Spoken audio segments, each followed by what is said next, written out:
In the autumn of 2017, Dr. Sarah Chen was 3 months into a fellowship at the Ohio History Connection when she discovered something that would fundamentally challenge her understanding of medical science.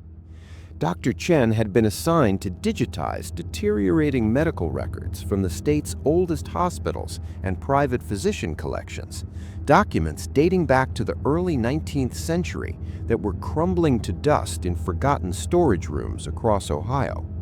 Most of these records contained exactly what you'd expect: birth certificates, death records, treatment notes for consumption and scarlet fever, the routine documentation of ordinary lives in extraordinary times.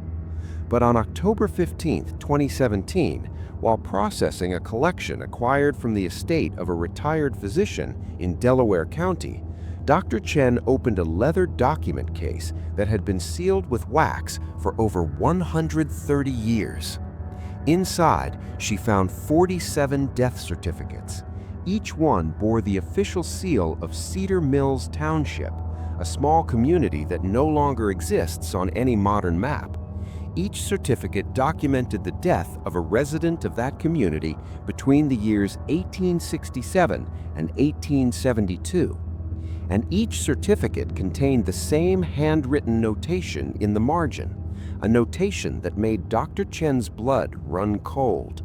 The notation read, "Death predicted by Morrison Triplets. Exact date, time, and manner accurate, witnessed and verified." 47 death certificates, 47 deaths predicted in advance, some weeks ahead of time, some months. Each prediction including not just the date, but the precise hour, the method of death, the final words the dying person would speak. Every single one proven accurate. Dr. Chen spent the next 2 years investigating these records. What she found beneath them was even more disturbing. Detailed medical examinations conducted by 3 separate physicians, court testimonies sworn under oath, letters from the Surgeon General's office requesting that the case be sealed from public knowledge, photographic evidence, some of the earliest daguerreotypes ever used to document a medical phenomenon, showing 3 identical children with eyes that appeared to reflect light differently than any normal humans should. The file documented Ezra, Samuel, and Rebecca Morrison, triplets born on March 3, 1860 in rural Ohio, who possessed an ability that violated every known law of biology, physics, and the fundamental nature of time itself. They could predict death with perfect accuracy, not sometimes, not usually, every single time. And the most disturbing part? The medical examinations confirmed that during their predictions, something happened to these children that science still cannot explain. Their vital signs synchronized across all 3 bodies simultaneously. Their body temperatures dropped to levels incompatible with life, yet they remained conscious and speaking. And when tested with period instruments, they generated electromagnetic fields strong enough to affect compass needles from across the room. This is the true story of the Morrison triplets of Cedar Mills, Ohio, a case so thoroughly documented, so rigorously tested, and so completely impossible that the United States government ordered it buried for over a century. By the end of this video, you'll understand why. This channel explores mysteries that science has tried and failed to explain. Cases that were hidden, suppressed, or deliberately destroyed because they challenged everything we thought we knew about human potential. Before we reveal what happened in Cedar Mills, hit subscribe. We bring you one unexplained historical case every week, stories that were buried for a reason. Drop a comment. What state are you from? Because what happened in Ohio might be closer to your home than you think. And as you'll learn, the Morrison bloodline didn't end in 1872. Now let's go back to March of 1860 in the foothills of Appalachian, Ohio, where 3 children were about to shatter the boundaries of scientific understanding and force an entire community to confront the terrifying question of what it means to truly know the future. To understand what happened to the Morrison triplets, you first need to understand Cedar Mills, a town that vanished from Ohio's maps by 1895, a community so shaken by what occurred within its borders that its residents scattered to the winds and never spoke of their home again.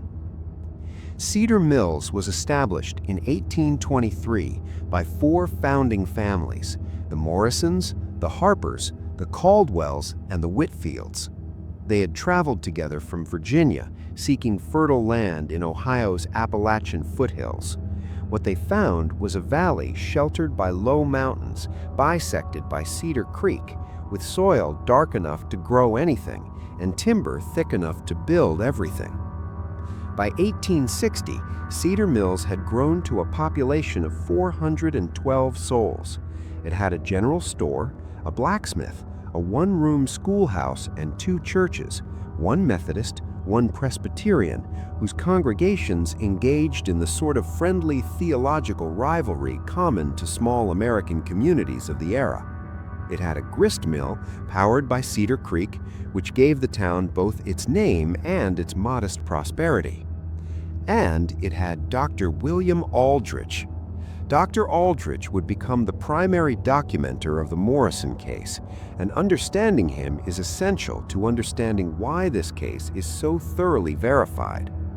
Unlike many rural physicians of the 1860s, Aldrich had received formal medical training at the Medical College of Ohio in Cincinnati.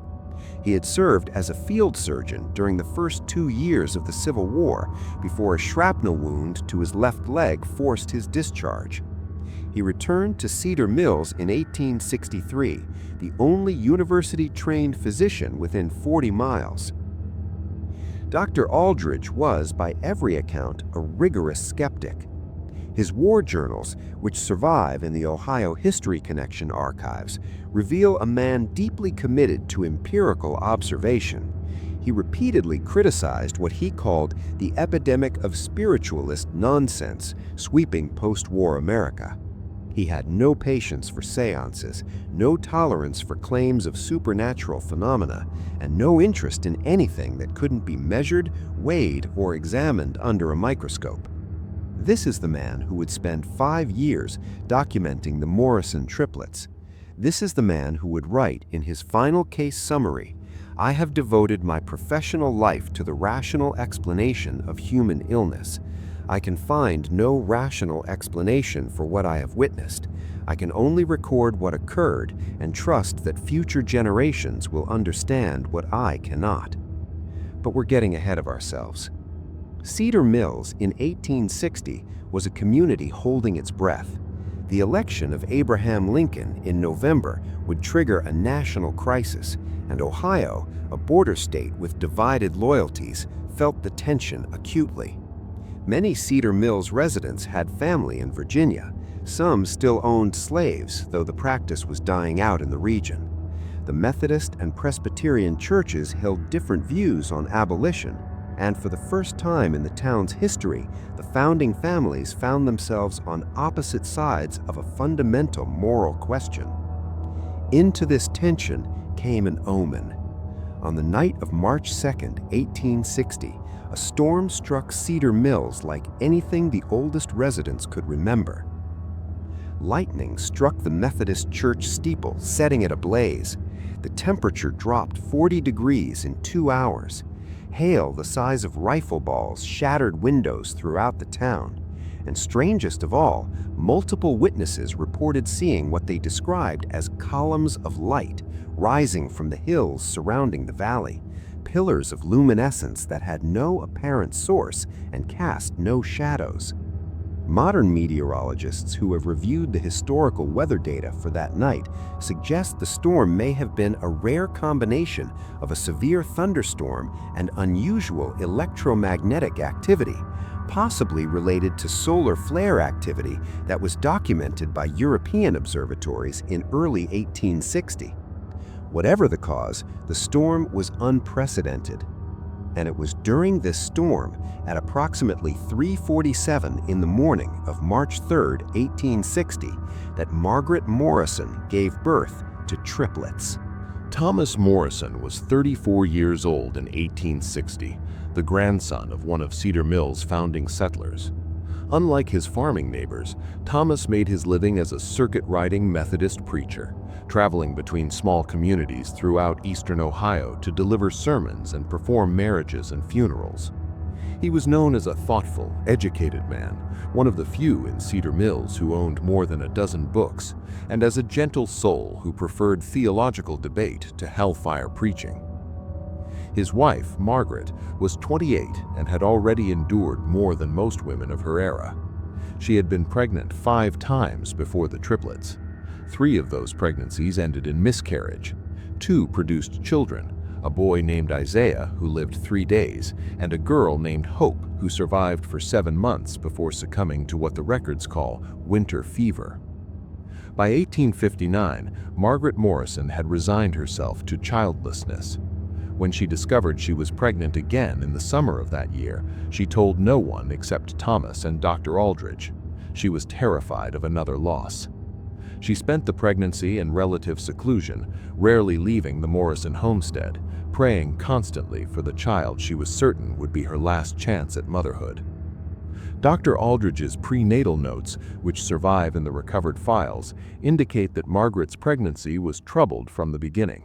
She experienced severe nausea throughout, unusual swelling in her extremities, and what Aldridge described as episodes of syncope, fainting spells that could last several minutes. In his December 1859 notes, Aldridge wrote, "Mrs. Morrison's symptoms suggest the possibility of multiple births, though I dare not tell her for fear of raising hopes that may be dashed." He was right about the multiple births. He could not have anticipated what else those births would bring. The delivery began at sunset on March 2, 1860, just as the first thunderclouds appeared on the horizon. By midnight, the storm had reached its full fury, and Margaret Morrison was in active labor. Dr. Aldridge's delivery notes describe a harrowing night. The patient's labor has now exceeded 10 hours with minimal progress. Her pulse is weak and thready. The storm has made it impossible to send for additional assistance. I fear for both mother and child. At 3:15 a.m., I detected a second heartbeat distinct from the first. At 3:30 a.m., I detected a third. God help us all. The first child emerged at 3:42 a.m., a boy, small but breathing, with a full head of dark hair. Thomas Morrison named him Ezra. The second child emerged at 3:45 a.m., another boy identical to the first in every visible way. Thomas Morrison named him Samuel. And at the exact moment of Rebecca's birth, according to Dr. Aldridge's notes and the testimony of 3 witnesses present at the delivery, every light in the Morrison homestead, oil lamps, candles, the fire in the hearth, simultaneously extinguished. The room plunged into absolute darkness for approximately 7 seconds.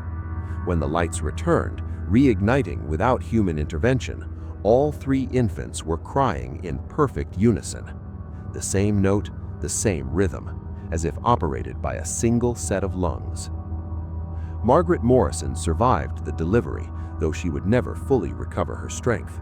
She would live another 11 years, but those who knew her said she was never the same after that night. Something had changed in her, an anxiety that never fully left her eyes, as if she knew from that very first moment that the children she had brought into the world were not entirely ordinary. The triplets themselves showed no obvious abnormalities in their first years of life. They reached developmental milestones on schedule. They learned to walk within days of each other, to speak within weeks. They were, by all outward appearances, simply 3 healthy children blessed to have survived a difficult birth. But even in those early years, there were signs. The Reverend James Whitfield, pastor of the Presbyterian Church, would later testify, "I called upon the Morrison family when the children were perhaps 2 years old. I wished to welcome Thomas back from his circuit and see the little ones everyone had been talking about. The moment I entered the parlor, all 3 children turned to look at me simultaneously, not one after another, but at the exact same instant, as if controlled by a single mind. They stared at me without blinking for nearly a minute. Then the girl, Rebecca, said, "You're going to fall off a horse." She was 2 years old. She had never spoken a full sentence before, and she was right. 3 weeks later, my mare threw me on the road to Newark, and I broke my collarbone. Reverend Whitfield's testimony appears in the official case documentation. He did break his collarbone in a riding accident in 1862. The medical record of his treatment, signed by Dr. Aldridge, survives. This was the first documented prediction by the Morrison triplets. It would not be the last.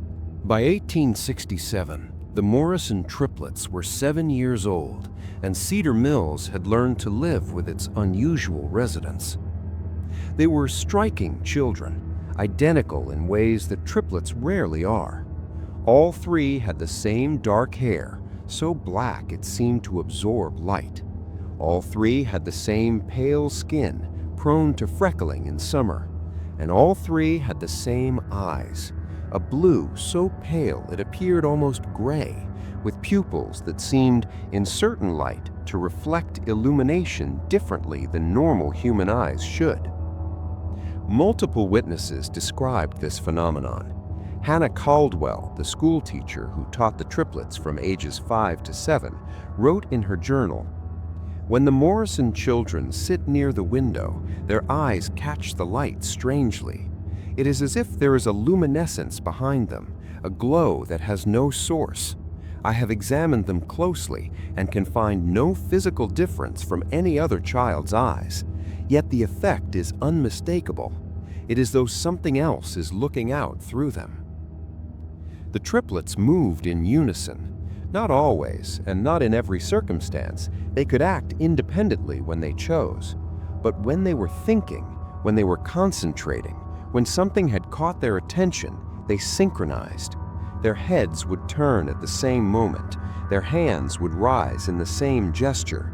Their breathing would align. It was subtle enough that strangers often didn't notice, but those who lived with them, who saw them every day, could not ignore it. Thomas Morrison, in his private journal, wrote, "My children are a gift from God, and I love them beyond measure. But there are moments when I watch them, and I feel I am watching one soul distributed across 3 vessels. They complete each other's sentences, not because they guess what the other will say, but because they know. They feel each other's pain.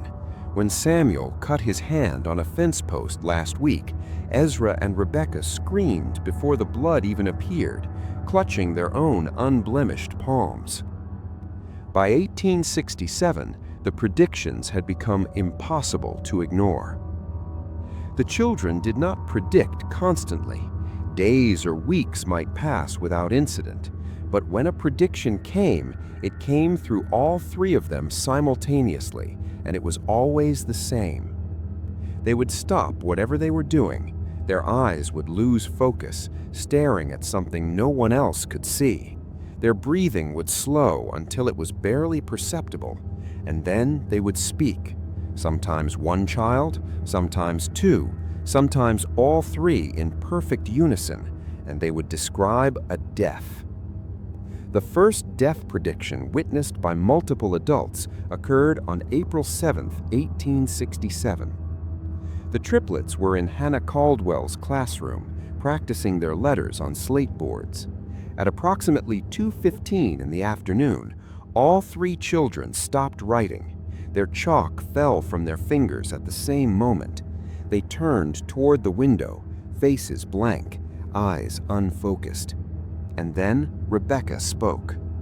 "Mr. Harper will die on April 14th.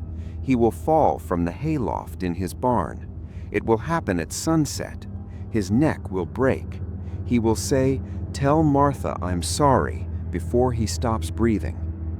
The classroom fell silent. The other children stared.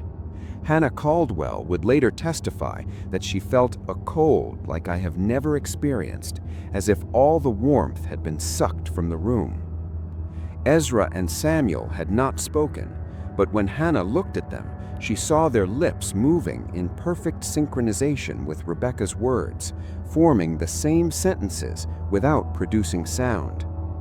James Harper was 47 years old, a prosperous farmer, and by all accounts in excellent health. He laughed when Hannah Caldwell told him about the children's prediction.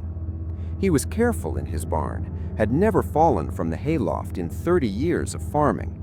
He told Hannah not to worry, that children had strange fancies, that it meant nothing. On April 14, 1867, at sunset, James Harper fell from his hayloft. His neck broke on impact. The farmhand who found him, a young man named Peter Aldridge, Dr. Aldridge's nephew, testified that Harper was still conscious when he reached him, that Harper grabbed his shirt and pulled him close, that Harper's final words were, "Tell Martha I'm sorry." Harper died less than a minute later. Peter Aldridge's written testimony, sworn before a justice of peace, appears in the case file. He had not heard the triplets' prediction.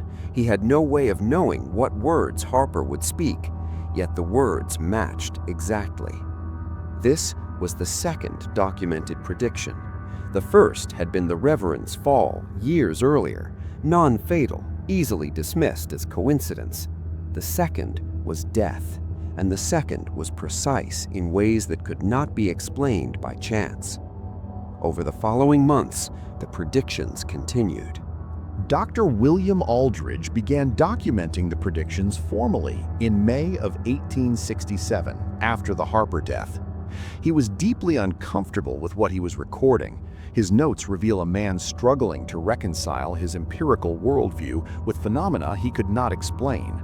But he was, above all, a scientist, and the scientist in him could not ignore data simply because it was inconvenient.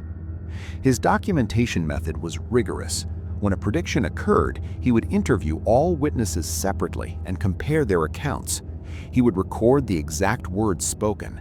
He would note the time, location, and circumstances, and then he would wait. If the predicted death occurred, he would document the death with equal rigor: cause, time, circumstances, witnesses, final words, if any.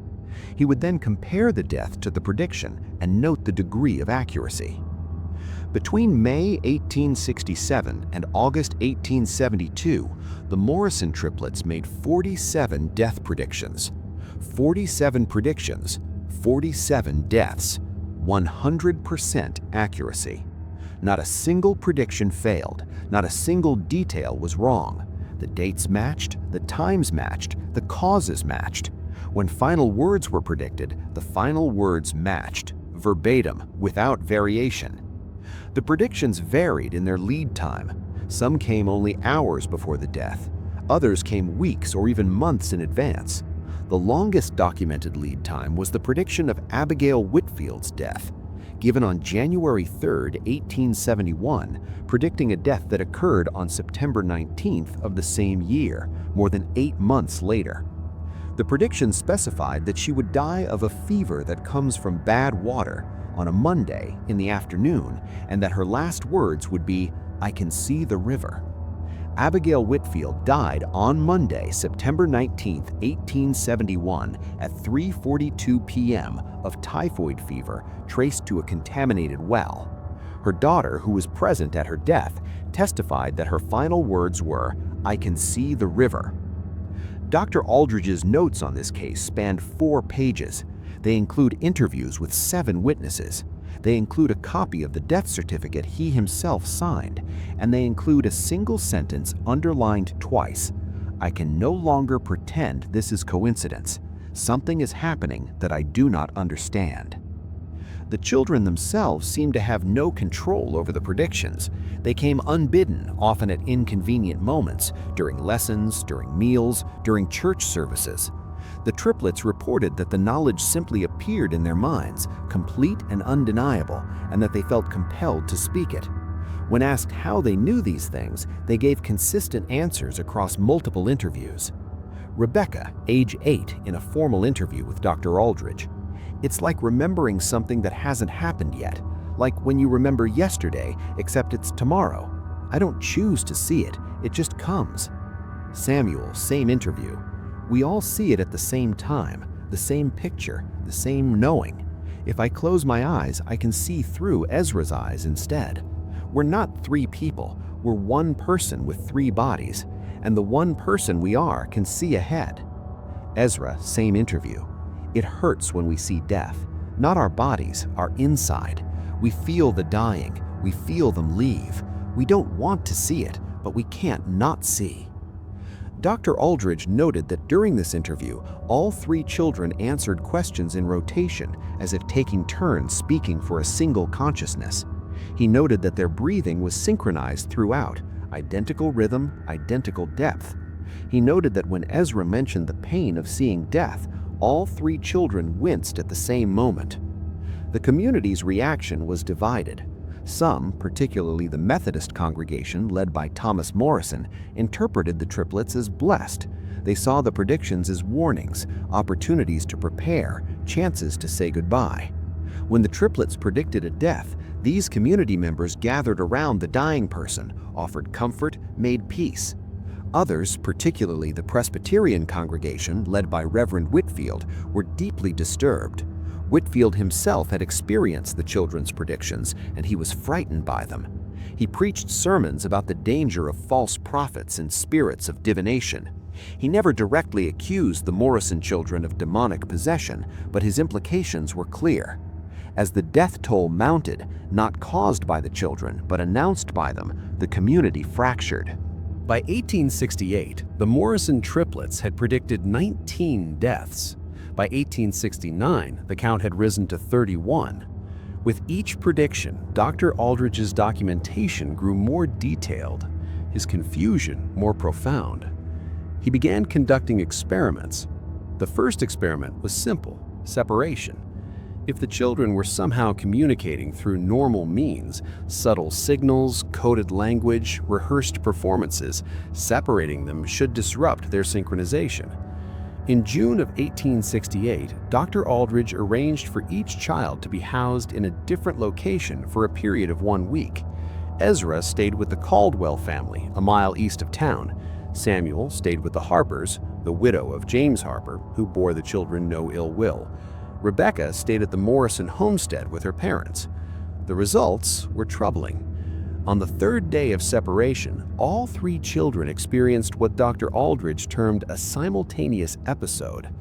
At precisely 4:33 p.m., each child stopped what they were doing, became unresponsive, and began speaking. The adults present in each location documented the words spoken. The words were identical. "Mrs. Patterson will die on June 23rd. She will fall asleep and not wake up. It will be peaceful. She will be smiling. She will dream of her mother." Ezra, Samuel, and Rebecca, separated by miles with no way to communicate, spoke these exact words within the same 60-second window. Dr. Aldridge visited all three locations and confirmed the accounts. He compared the testimonies character by character. Not a single word differed. Elizabeth Patterson, age 72, died in her sleep on June 23, 1868. Her daughter, who was with her when she passed, testified that her face was peaceful, that she was smiling, and that her last words before falling asleep were, "I think I'll dream of Mother tonight." Dr. Aldridge's conclusion from this experiment: whatever mechanism allows these children to perceive future events, it is not dependent on proximity. It is not a trick of communication. It is something else entirely. His second experiment was more invasive. In January of 1869, Dr. Aldridge arranged for the triplets to be examined during one of their episodes, a prediction event. He gathered medical instruments, a stethoscope, a thermometer, a pocket watch, a compass, and a primitive galvanometer borrowed from a colleague in Columbus who used it to study electrical phenomena. He didn't have to wait long. On January 15, 1869, while the triplets were seated in his examination room, a prediction came. Dr. Aldridge's notes from that day are among the most detailed in the entire case file. They span 11 pages. They described phenomena that even now defy explanation.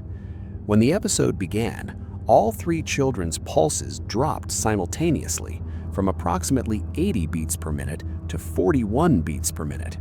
Their breathing slowed to fewer than 4 breaths per minute. Their body temperatures, measured in their mouths, dropped from normal, approximately 98.6 degrees Fahrenheit, to 89.2 degrees Fahrenheit, a temperature that in any other context would indicate severe hypothermia and imminent death. Yet the children remained conscious. Their eyes were open. They were speaking. The compass Dr. Aldrich had brought began to spin wildly the moment the episode started. Its needle rotated continuously, completing full rotations every 3 to 4 seconds. Dr. Aldrich positioned it at increasing distances from the children, first 2 feet, then 5 feet, then 10 feet. At 10 feet, the compass still could not find north. The galvanometer registered readings that Dr. Aldrich described as impossible. The device was designed to measure small electrical currents, typically from chemical reactions or friction-generated static. When held within arm's reach of the triplets during their episode, it registered currents far exceeding anything Dr. Aldrich had ever measured, and its needle vibrated so violently that he feared it would break. Most disturbing of all, the words. During this particular episode, the triplets predicted the death of Thomas Whitfield, Reverend Whitfield's younger brother, a healthy man of 41 with no known illness. They said, "Thomas Whitfield will die on February 3rd. A tree will fall. He will not hear it coming. He will think of his daughter in his last moment. He will try to say her name, but will not have time." Reverend Whitfield was furious when he learned of the prediction. He called it slander, harassment, the work of demons. He demanded that his brother be warned not of the prediction, but of the danger posed by the Morrison children. On February 3rd, 1869, Thomas Whitfield was walking through his woodlot inspecting trees for spring lumber. A dead oak, weakened by rot, fell without warning. Thomas Whitfield was killed instantly. His daughter's name, Eleanor, was found half-formed on his lips, according to the farmhand who discovered the body. Reverend Whitfield never set foot in the same room as the Morrison triplets again. By the spring of 1869, word of the Morrison triplets had spread beyond Cedar Mills. Dr. Aldrich had corresponded about the case with colleagues at the Medical College of Ohio, though he had been deliberately vague about specifics. He was still hoping to find a rational explanation, some medical condition, some neurological phenomenon that could account for what he was witnessing. His letters to Cincinnati suggested the possibility of unusual perceptive abilities, possibly related to traumatic birth circumstances. But one of those letters reached someone who would fundamentally change the trajectory of the case. Dr. Robert Hartwell was a professor of neurology at Harvard Medical School and one of the most respected physicians in the country. He had spent his career studying unusual cases of brain function, savants, amnesiacs, individuals who had survived brain injuries with strange alterations to their abilities. When he read Dr. Aldrich's guarded description of the Morrison case, he recognized something extraordinary. In June of 1869, Dr. Hartwell traveled to Cedar Mills. His arrival caused a sensation. Harvard professors did not visit rural Ohio. The fact that one had traveled so far at such expense to investigate 3 children from a farming community suggested that something genuinely significant was happening. Dr. Hartwell spent 3 weeks in Cedar Mills. He interviewed the triplets extensively. He reviewed every piece of documentation Dr. Aldrich had collected. He re-interviewed witnesses. He examined the children physically and administered every neurological test known to mid-19th century medicine. His report, submitted to both the Harvard Medical School and the American Medical Association, remains sealed to this day. But copies were made, and one of those copies was among the documents discovered by Dr. Sarah Chen in 2017.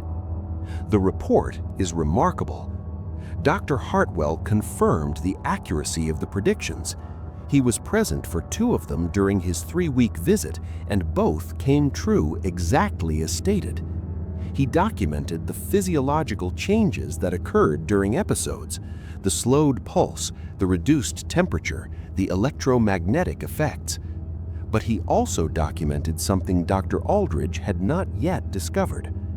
During his examinations, Dr. Hartwell measured the triplets' brain activity using a primitive technique he had developed, placing electrodes on the scalp and detecting the small electrical currents produced by neural activity.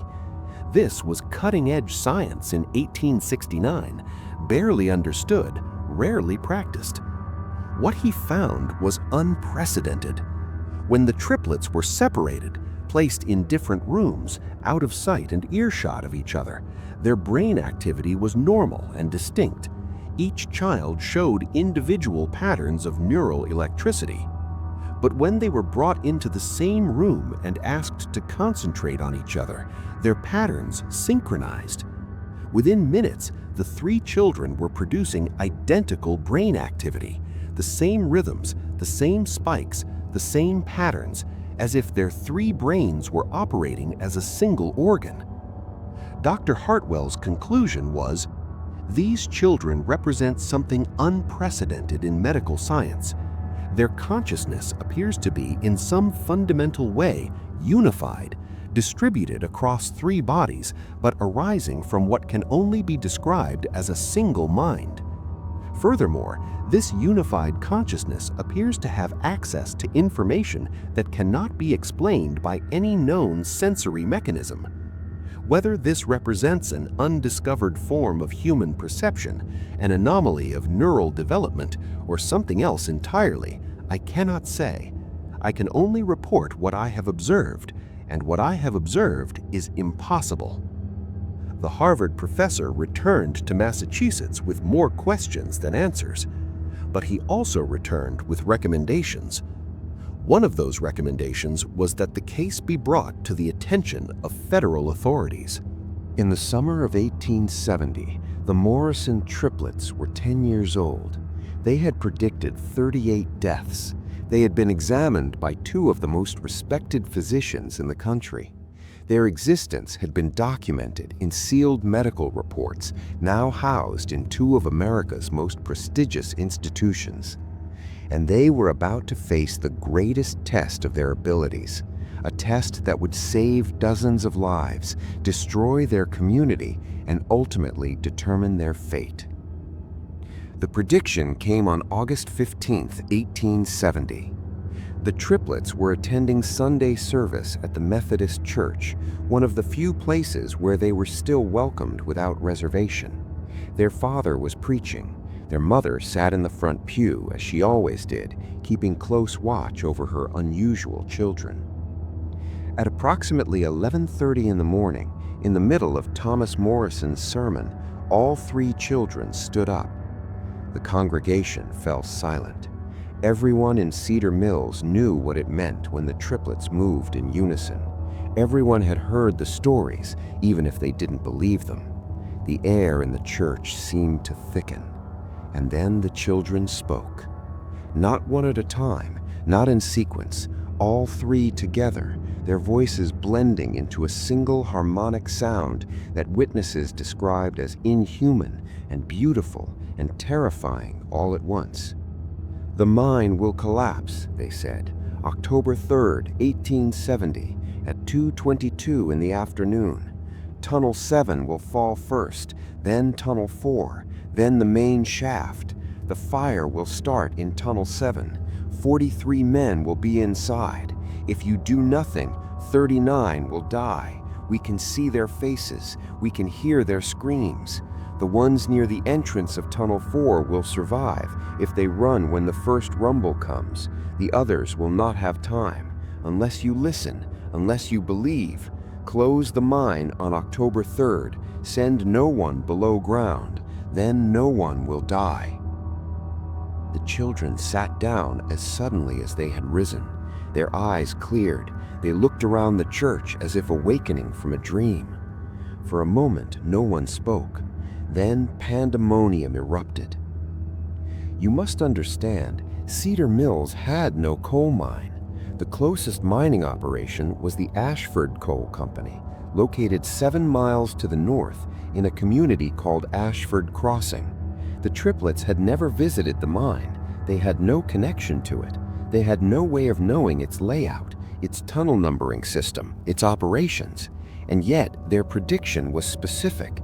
Tunnel 7, Tunnel 4, the main shaft, 2:22 in the afternoon, 43 men, 39 dead, fire starting in Tunnel 7. Dr. Aldridge was in the congregation that day. His notes describe his immediate reaction. I felt my blood freeze in my veins. Every previous prediction had been of a single death, usually within our own community. This was something else entirely. This was a massacre, and the children described it with such precision, tunnel numbers, exact times, the sequence of collapse, that I knew with terrible certainty that they were seeing something real. The question was whether anyone would believe them. The mine owner, Cornelius Ashford, did not believe.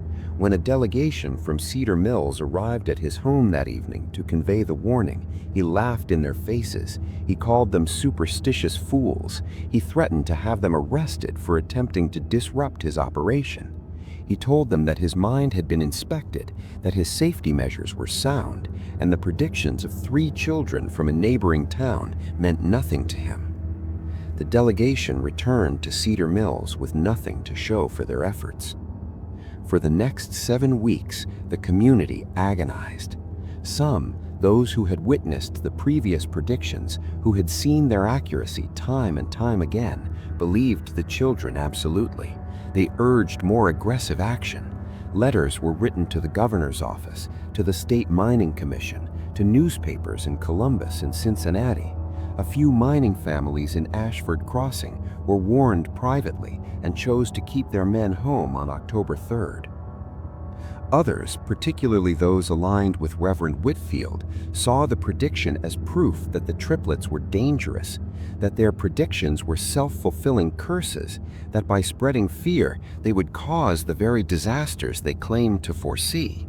He stopped short of calling them demonic, but almost just. The children themselves seemed withdrawn during this period. Margaret Morrison reported that they barely ate, that they slept fitfully, that they cried out in their sleep with words that sounded like warnings. Dr. Aldridge examined them and found them physically healthy but emotionally distressed. When asked about the upcoming date, they gave the same answer every time. "We don't want it to happen. We told them so it wouldn't have to happen. Why won't they listen?" October 3rd, 1870, dawned clear and cold in eastern Ohio. At the Ashford Coal Company, 43 men descended into the earth at 6 a.m. to begin their shift. Cornelius Ashford had made no changes to operations. He had posted no additional safety measures. He had done nothing but send a threatening letter to the charlatans of Cedar Mills who had dared to question his mine's safety. At 2:19 p.m., a foreman in Tunnel 7 noticed an unusual smell, something acrid, chemical, wrong. He called for his men to stop working. He held up his safety lamp and watched the flame flicker in a way that meant only one thing: fire damp. The deadly methane gas that accumulated in poorly ventilated mine shafts. He shouted for evacuation. At 2:22 p.m., exactly as the Morrison triplets had predicted, a spark from a miner's pickaxe ignited the accumulated gas. The explosion that followed collapsed the entrance to Tunnel 7 instantly, killing 4 men in the initial blast and trapping 17 more behind thousands of tons of fallen rock. The shock wave from the explosion triggered a secondary collapse in Tunnel 4. The main shaft, weakened by the force of both collapses, began to crumble at 2:31 p.m. In Cedar Mills, 7 miles away, the Morrison triplets screamed. All 3 children were in the Morrison homestead when it happened. All 3 collapsed simultaneously, clutching their heads, crying out words that their mother could barely understand. Margaret Morrison's account of that moment survives in her own handwritten testimony. They screamed as if their very souls were being torn from their bodies. They called out names I did not know, names I later learned were the names of the dying men. They said, "Run, run toward the light." They said, "It's too late for him." They said, "The fire is eating them." They said these things for nearly 20 minutes, and when it stopped, they fell unconscious and did not wake for 3 hours. When they woke, they wept. They wept for men they had never met, whose deaths they had foreseen and failed to prevent. The final death toll at the Ashford Coal Company was 37. 39 men had been in the affected tunnels. 37 died. 2 survived, both from the section of Tunnel 4 nearest the exit, both who reported hearing an inexplicable voice in their heads telling them to run seconds before the first collapse. Both were among the miners whose families had received private warnings from Cedar Mills. Both had been praying that morning that the children's prediction would prove false. The triplets had predicted 39 deaths if nothing was done. 37 died. 2 were saved by running when the first rumble came, exactly as the prediction had described. The accuracy was not perfect. 2 deaths were avoided, but the prediction had been so close, so impossibly specific in its details, tunnel numbers, timing, the sequence of collapse, the source of the fire, that even the skeptics fell silent. In the weeks that followed, investigators confirmed every detail.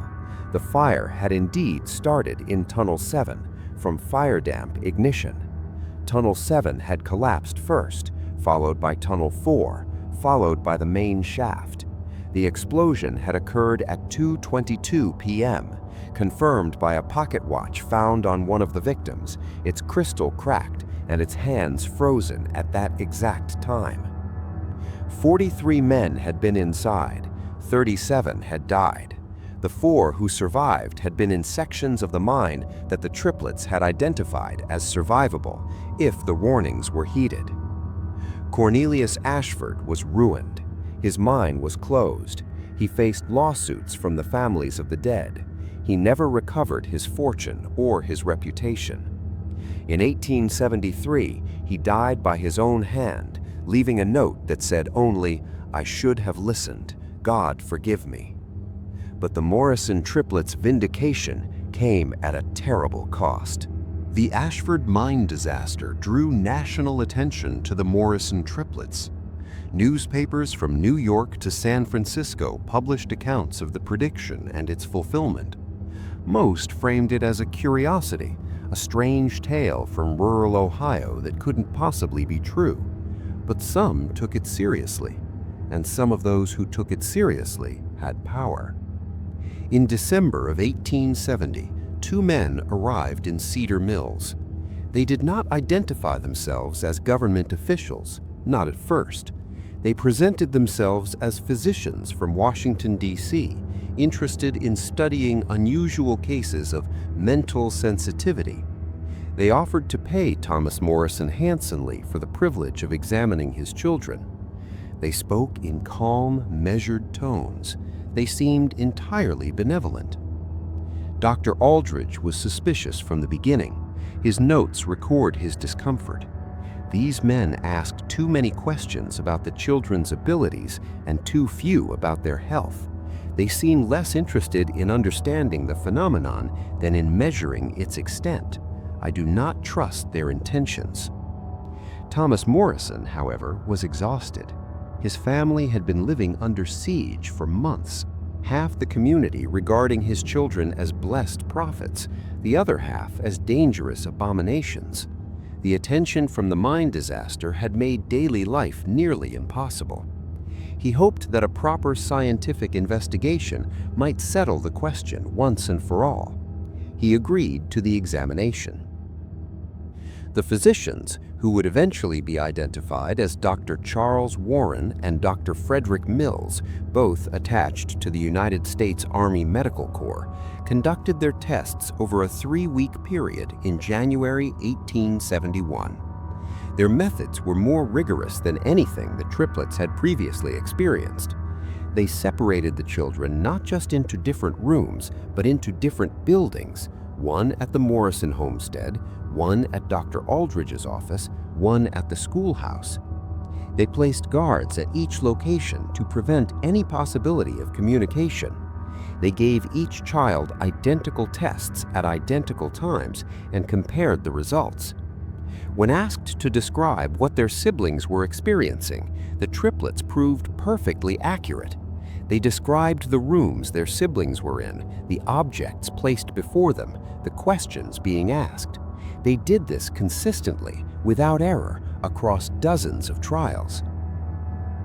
The physicians measured the electromagnetic effects documented by Dr. Aldridge and Dr. Hartwell. They confirmed the readings.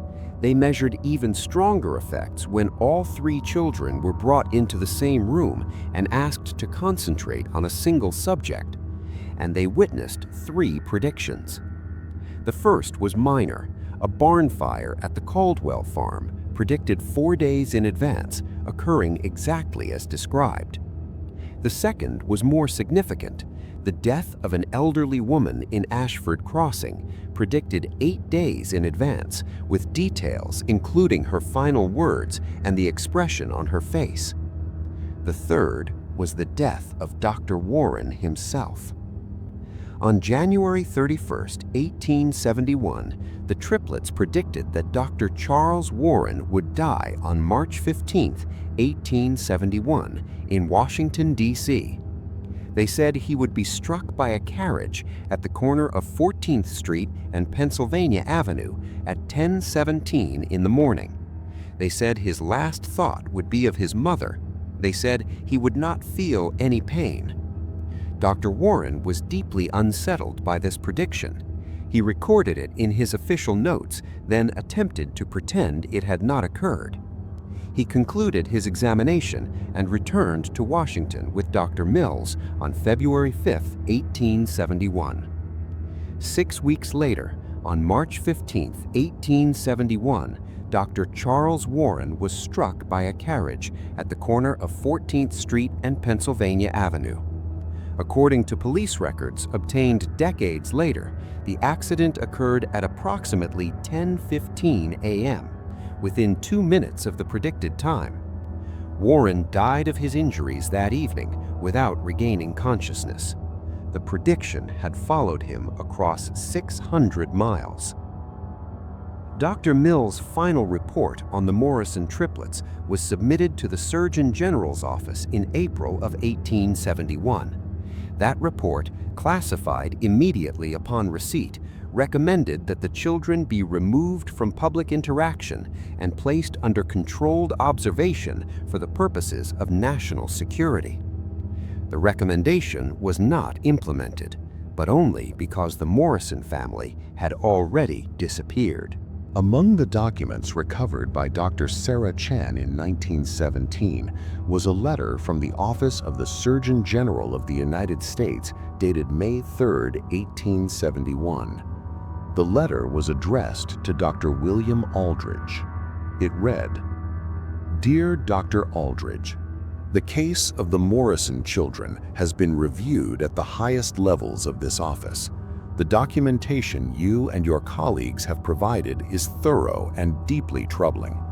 After extensive deliberation, we have concluded that the phenomena described in your reports, if authentic, represent a matter of national importance. The ability to predict future events with accuracy could have profound implications for military strategy, public safety, and national governance. However, we have also concluded that public knowledge of these abilities could cause significant social disruption. The American people are not prepared to accept the existence of individuals who can perceive the future. The religious implications alone could destabilize communities across the nation. Therefore, it is the recommendation of this office that all documentation related to the Morrison case be sealed and that no further public investigation be conducted. The children and their family should be encouraged to relocate to a location where their abilities will not draw attention. Any medical professionals involved should be advised that discussion of this case could have serious professional consequences. The enclosed documents are to be placed in your personal files and not shared with any institution or publication.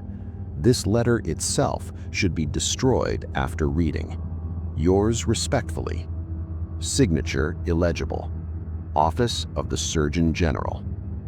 The letter was not destroyed. Dr. Aldridge kept it, along with every other document related to the case, sealed in a leather case that would not be opened for 146 years. The Morrison family left Cedar Mills in June of 1871, not because of government pressure, but because remaining had become impossible. Reverend Whitfield had organized a faction that openly called for the children to be institutionalized. Threatening letters arrived at the Morrison homestead weekly. One night in May, someone set fire to Thomas Morrison's barn. The family survived, but the message was clear. They vanished in the night, leaving no forwarding address. The last documented prediction by the Morrison triplets was made on May 28, 1871, 3 days before their departure. It was recorded by Dr. Aldridge in his final case notes. The children came to my office without their parents' knowledge. They said they had something to tell me. They spoke in unison, as they often do. They said, "We won't see you again in this life, Dr. Aldridge, but we want you to know that you'll live until 1903. You'll die peacefully in your sleep on a Tuesday in October. Your last thought will be of us. You'll wonder if you could have helped us more. You did everything you could. We forgive you for not doing more." I asked them where they were going. They said they didn't know. I asked them if they would be safe. They smiled, the only time I have ever seen them smiled in unison, and said, "We'll be together. That's all that matters." Dr. William Aldridge died on Tuesday, October 6, 1903. He was 82 years old. He died in his sleep. His final diary entry, written the night before, reads, "I think often of those children. I wonder if I could have helped them more. Perhaps I will dream of them tonight." What happened to the Morrison triplets? The honest answer is that no one knows for certain. After June 1871, there are no verified records of Ezra, Samuel, or Rebecca Morrison. The family seemed to vanish from history entirely. But there are traces, hints, stories that may or may not be true.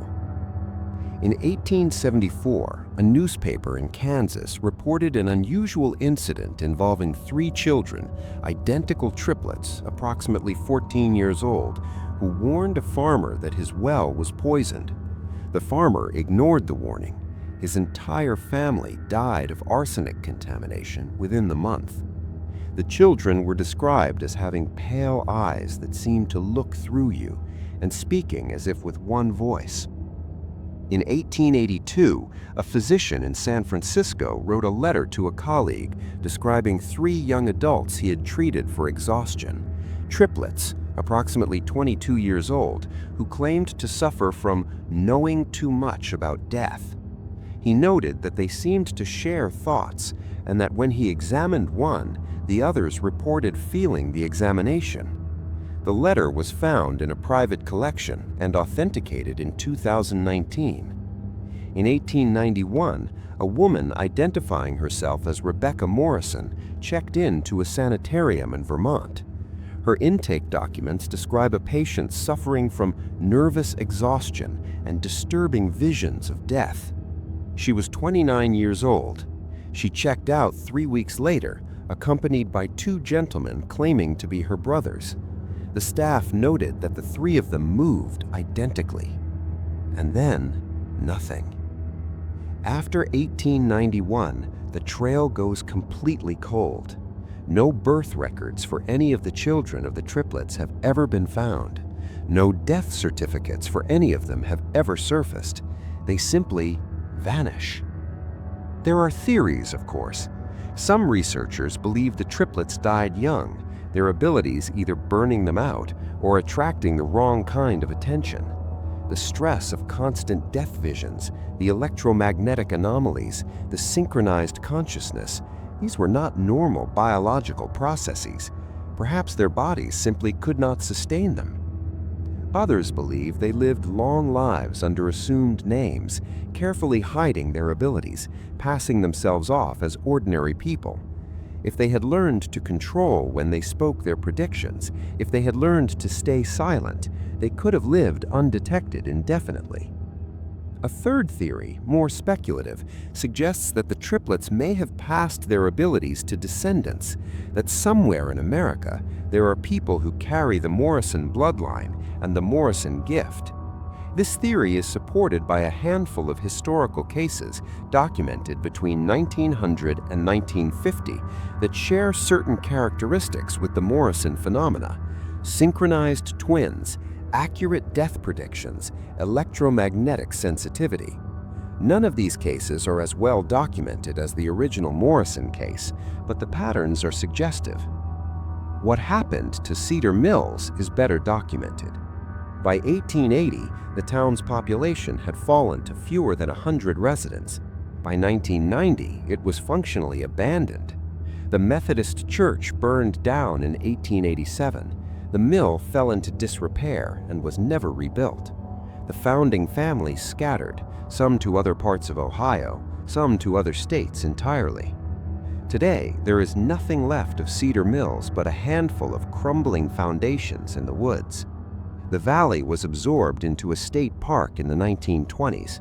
Hikers occasionally stumble upon the ruins without knowing what once stood there. The community that witnessed the Morrison triplets, that documented their abilities, that argued about their nature, that ultimately drove them away, chose to forget. Only the documents remained. When Dr. Sarah Chen unsealed that leather case in 2017, she had no idea what she was about to unleash. The documents inside were in remarkable condition. Dr. Aldridge had been meticulous in their preservation, using acid-free paper and sealing the case against moisture. The 47 death certificates were intact. The medical examinations were complete. The witness testimonies, many signed and notarized, were perfectly legible. Dr. Chen initially assumed she had found an elaborate hoax. The claims were simply too extraordinary to take at face value. Triplets who could predict death with perfect accuracy? Children who shared consciousness across distance? Electromagnetic fields that disrupted compasses? It read like fiction. But as she began to investigate, she found something surprising: corroboration. The deaths documented on those certificates were real. Every single one could be verified through independent records, census data, cemetery records, newspaper obituaries. The people existed. They died on the dates indicated. The causes of death matched. The Ashford mine disaster was extensively documented in historical records.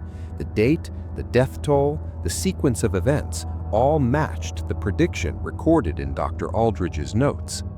Dr. Charles Warren's death was documented in Washington, D.C. police records. The date, the location, the approximate time all matched. Dr. Chen published her initial findings in 2019 in a paper titled The Morrison Case, a Reassessment of Historical Anomalistic Medical Documentation. The paper was carefully academic, making no claims about the supernatural, merely noting that the documentation was authentic and that the events described were verified. The reaction was polarized. Mainstream medical historians dismissed the paper. They argued that the documentation, however authentic, must be the product of fraud or mass delusion. They pointed out that no similar abilities have ever been demonstrated under controlled conditions. They suggested that Dr. Aldridge and Dr. Hartwell had been deceived by clever children. But other researchers took the case seriously. Dr. Elizabeth Warren, a professor of parapsychology at the University of Virginia, an institution with a long history of studying anomalous phenomena, conducted an extensive review of the Morrison case in 2020. Her analysis focused on the statistical probability of the predictions. If the triplets' predictions were random guesses, the probability of getting 47 consecutive death predictions correct, including specific dates, times, causes, and final words, would be functionally zero. Not improbable, not unlikely, mathematically impossible. Dr. Warren calculated that even if we assume the triplets had some knowledge of their community members' health, the probability of accurately predicting 47 deaths with the specificity documented would be less than 1 in 10 to the 47th power. To put that in perspective, there are approximately 10 to the 80th power atoms in the observable universe. The probability of the Morrison predictions occurring by chance is smaller than the probability of randomly selecting a single specific atom from the entire universe. Either the documentation was fabricated on a massive scale, involving dozens of witnesses, multiple physicians, and government officials, or something genuinely unexplained occurred in Cedar Mills, Ohio.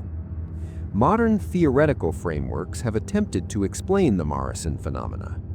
Some researchers have proposed that the triplets may have been examples of extreme electromagnetic sensitivity, that their unusual birth conditions during a storm with documented electromagnetic anomalies may have altered their neural development in ways that allowed them to perceive information through non-standard channels. Others have suggested quantum entanglement as an explanation for the synchronized consciousness, that the triplets' brains, developing simultaneously in the womb, may have become entangled at a quantum level in ways that current physics cannot fully describe. Still others have proposed that human consciousness may have access to information about future events under certain rare conditions, that time may not be as linear as we perceive it, and that some individuals may be able to perceive forward in the same way the rest of us perceive now. None of these theories fully explains the Morrison case. All of them remain speculative. What is not speculative is the documentation. What is not speculative is that 47 people died exactly as 3 children said they would. What is not speculative is that the United States government classified the case and recommended that the children be placed under observation for the purposes of national security. Something happened in Cedar Mills. We may never fully understand what. The case of the Morrison triplets remains one of the most thoroughly documented instances of unexplained human abilities in American history.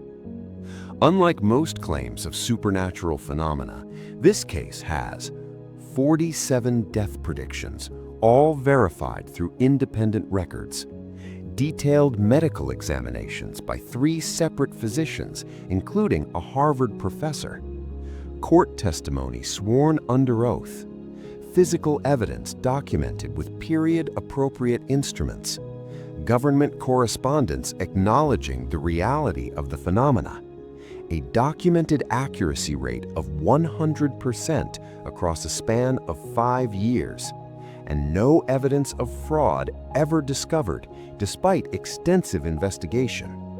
What makes this case truly extraordinary isn't just what these children could do, it's that their abilities were proven again and again under conditions that should have exposed any deception.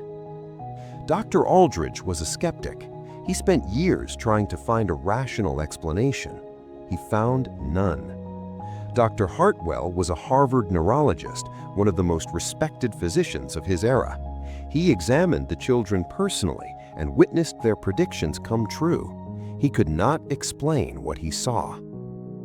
The United States government took the case seriously enough to send military physicians to investigate and to recommend that the children be placed under permanent observation. They did not dismiss the Morrison triplets as a fraud.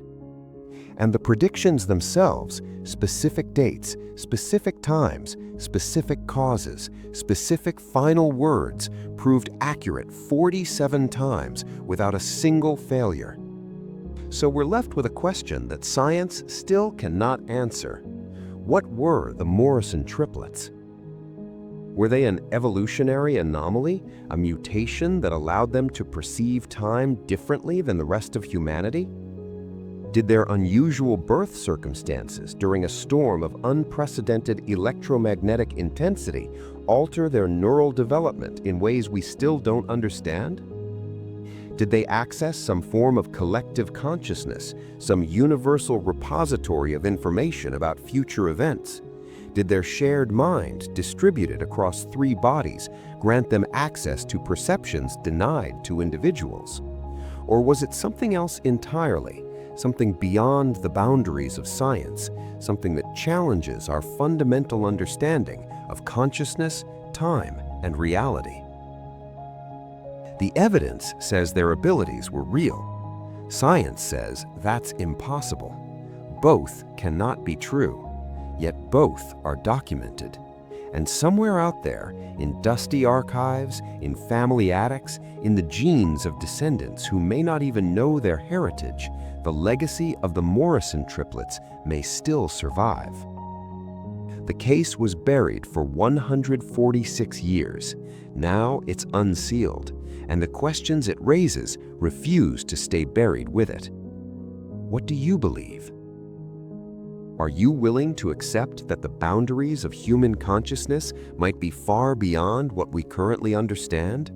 That some individuals might perceive time differently, might access information about future events, might possess abilities that our science cannot yet explain? Or do you think there's a rational explanation we simply haven't discovered? That somewhere in those documents lies a clue that will eventually unlock the mystery and explain how 3 children from rural Ohio knew the exact moment of 47 deaths? Share your theory in the comments. Tell me what you think happened to the Morrison triplets after 1891. Tell me whether you believe the documented evidence or whether you think the whole thing must be an elaborate hoax. And while you're thinking about it, consider this. The Morrison triplets predicted the death of Dr. Charles Warren 6 weeks before it happened, across a distance of 600 miles. They described the street corner, they described the time, they described his final thoughts. If you had received that prediction, if 3 children had told you the exact date and location of your death, would you have believed them? Would you have stayed home that day, or would you have walked to that corner at exactly 10:17 in the morning just to prove them wrong? Dr. Warren chose the second option. We know how that ended. If this case fascinates you, subscribe. We bring you the most thoroughly documented, unexplained mysteries in history. Cases that were hidden, classified, and buried because they challenged everything science thought it knew. Hit that notification bell so you never miss a video.